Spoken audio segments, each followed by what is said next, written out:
নমস্কাৰ, মোৰ নাম দুৰ্বামণি কাব্যম কাশ্যপ শৰ্মা।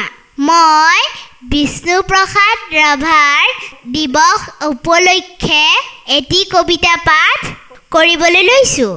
কবিতাৰ শিৰোনাম ভাং ভাং ভাং ভাং।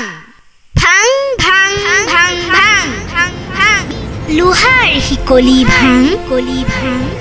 চিং চিং চিং চিং। দাসৰ বান্ধুঞ্চি খুল খুল খুল খুল। কাৰাৰ ফাটক খুল খুল।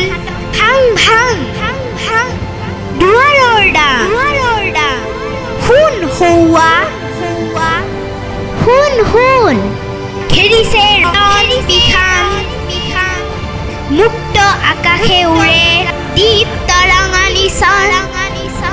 ৰক্তেৰে ৰঞ্জিত পুৰুষ উদীয়মান সোণ মুকুটিৰ তুৰ্যৰ আহ্বান।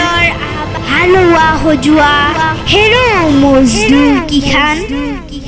মুক্তিমান মুক্তিমান মুক্তিমান মুক্তিমান। ধন্যবাদ।